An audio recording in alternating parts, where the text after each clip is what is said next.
Commission ఈ police యంత్రాంగం ఏం చేస్తా ఉంది? మోహన్ గారు వెర్షన్ కూడా తీసుకుందాం.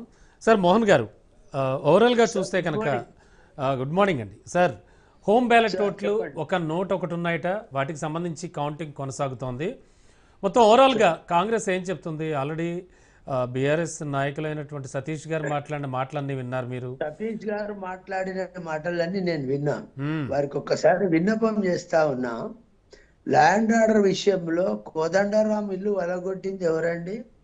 ఆనాడు రేవంత్ రెడ్డి గారి ఇల్లు వలగొట్టి పోలీస్ ఎంత హంగామా చేసిందండి.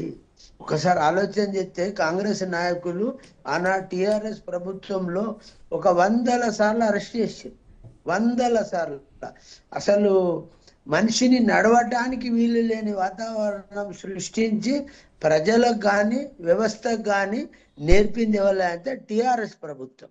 ప్రజాస్వామ్యంలో 2014 ముందు ఎట్లుండే, 14 నుంచి మరి 19 ఈ 18 కావచ్చు, మొన్నటి 23 వరకు కావచ్చు, టిఆర్ఎస్ ప్రభుత్వంలో చాలా మంది యువకులు ఉస్మానియా యూనివర్సిటీ కావచ్చు, శాతవాన కావచ్చు, చాలా మంది విద్యార్థులను రకరకాలుగా హరాస్మెంట్ చేసి ఒక్కొక్క విద్యార్థి మీద ఇవాళ ఉస్మానియా యూనివర్సిటీలో 2 నుంచి 12 కేసులు ఉన్న విద్యార్థులు ఈ రోజు ఉన్నారండి.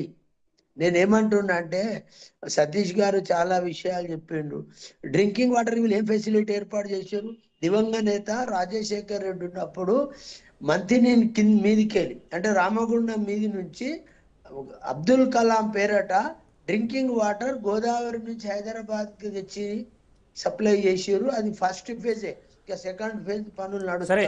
మోహన్ గారు కాదు, మీ మాట కట్టొచ్చు. ఒక్క నిమిషం సార్, ఒక్క నిమిషం. కాదు మనం ఇప్పుడు జూబ్లీ హిల్స్ కౌంటింగ్ సంబంధించి జూబ్లీ హిల్స్ లో ఏం జరిగింది అవి మాట్లాడుకుందాం. అంటే ఫ్లాష్ బ్యాక్ మీరు చెప్తే చాలా ఉంటాయి, వారు చెప్తే చాలా ఉంటాయి.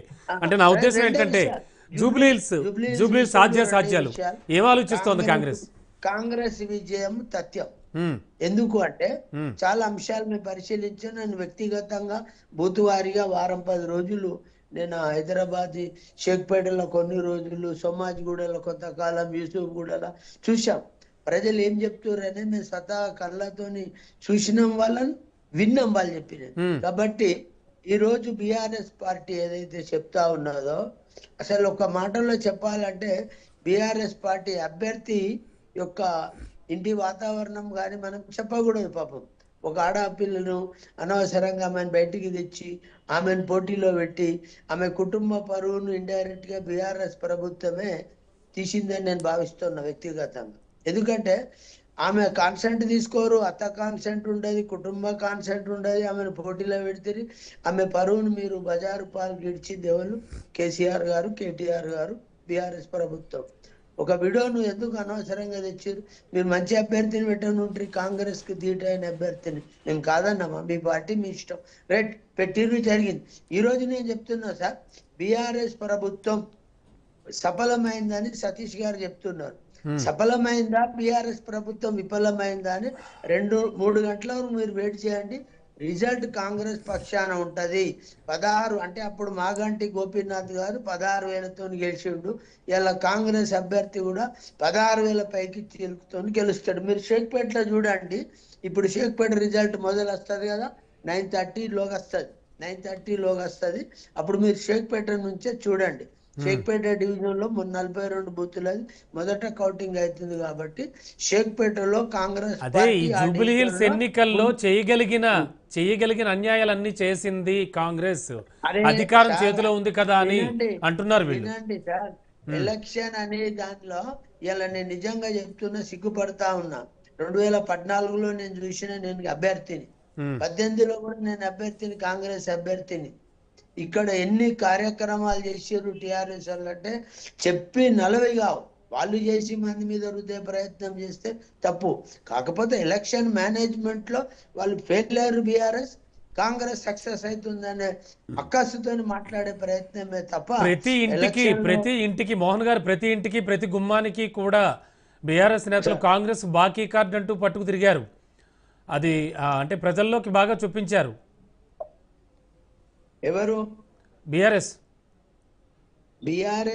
ప్రతి ఇంటికి తిరిగిందంటే పైసలు వాళ్ళు ఇచ్చినట్టే లెక్కనా? పైసల గురించి మాట్లాడట్లేదు నేను.